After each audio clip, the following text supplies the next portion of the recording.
Hi viewers, இந்த வீடியோவில் பார்க்க போகிறது என்னன்னா ஞானசமுதர் கதை தான். போன கதையில் ஒவ்வொரு இடத்துலையும் ஞானசமுதர் வாதத்தில் ஜெயிச்சுட்டு வரதை பார்த்தோம். இதுக்கப்புறம் என்ன நடந்ததுன்னு இப்போ பார்ப்போம். திருக்கடையூருக்கு சமுதர் போறாரு. அங்கே அப்பரோட ஞாபகம் வருது. அங்கே போன உடனே அப்பர் எங்கே இருக்காருன்னு கேட்குறாரு. அதுக்கு எல்லாருமே அவர் திருப்பூந்துருத்தியில் இருக்காருன்னு அவங்க சொல்கிறாங்க. அங்கே இருக்கிறவங்க அவரை பார்க்கறதுக்காக அங்கேருந்து கிளம்புறாரு. அப்பர் இவர் வர்றதை கேள்விப்பட்டு இவருக்கு பல்லக்க தூக்குறவங்களுக்கு பதிலாக அப்பரே தூக்குறாரு. அப்பரை தேடிட்டு வர்ற திருஞான சம்பந்தர் அப்பர் எங்க இருக்காருன்னு பல்லக்கில் உட்காந்து கேட்கிறாரு. அடியன் இங்க இருக்கிறேன் அப்படின்னு சொல்லிட்டு பல்லக்க தூக்கிட்டு அப்பர் சொல்றாரு. இதை பார்த்து பதட்டமான ஞானசம்பந்தர் கீழே இறங்கி அவரை வணங்குறாரு. பாண்டி நாட்டிலேயே என்ன நடந்தது அப்படின்னு சொல்லிட்டு அப்பர்கிட்ட சொல்றாரு. அப்புறம் தொண்டை நாட்டுல என்ன நடந்ததுன்னு ஞானசம்பந்தர்கிட்ட சொல்றாரு. அதுக்கப்புறம் திருஞான சம்பந்தர் சீர்காழிக்கு கிளம்புறாரு. ஆனா அப்பர் தொண்டை மண்டலத்துல என்னென்ன நடந்தது அப்படின்னு சொன்னனால தொண்டை மண்டலத்துல இருக்கிற சிவன் கோயிலை பார்க்கணும்னு இவர் ஆசைப்படுறாரு.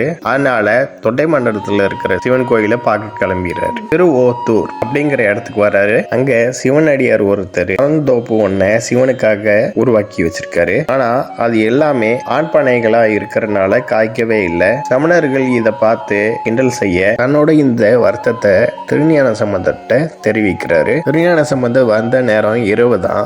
இரவு நேரமா இருந்தாலும் பரவாயில்லைன்னு திருஞான சம்பந்தர் அந்த இடத்துக்கு போறாரு. பூத்தே தாயன அப்படின்னு ஆரம்பிக்கிற திருப்பதியத்தை பாடுறாரு. குறும்பை ஆண்பனை ஈன் குலை அப்படின்னு இந்த திருப்பதியத்தை முடிக்கிறாரு. மறுநாள் காலையில வந்து பாக்குறப்ப அந்த ஆண்பனை எல்லாம் பெண் பனையா மாறி குறும்பையோட இருக்கு. இதை பார்த்து ஆச்சரியப்பட்ட சமணர்கள் சைவ மதத்துக்கும் மாறினாங்க. சில பேர் ஊரை விட்டும் கிளம்பினாங்க. அந்த இடத்துல இருக்கிற பனைகளும் சில காலங்கள் கழிச்சு சிவமயமா ஆயிடுச்சு. அதுக்கப்புறம் பல ஊர்களுக்கு போய் திருப்பதியும் பாடிட்டு திருவாலங்காடுக்கு போறாரு. கையாலேயே கைலாயத்துக்கு நடந்து போன காரைக்கால் அம்மையாரோட இடம். இதனால அந்த மண்ணுல காலை பதிக்க கூடாதுன்னு பக்கத்து ஊர்லயே ஞானசம்பந்தர் தங்கிறாரு. இன்னைக்கு இரவு ஞானசம்பந்தர் கனவுல வந்த சிவபெருமான் என்ன பாட மறந்துட்டியாப்பா அப்படின்னு கேட்கிறாரு. உடனே எழுந்து துஞ்ச வருவாரும் அப்படிங்கிற திருப்பதியத்தை பாடுறாரு.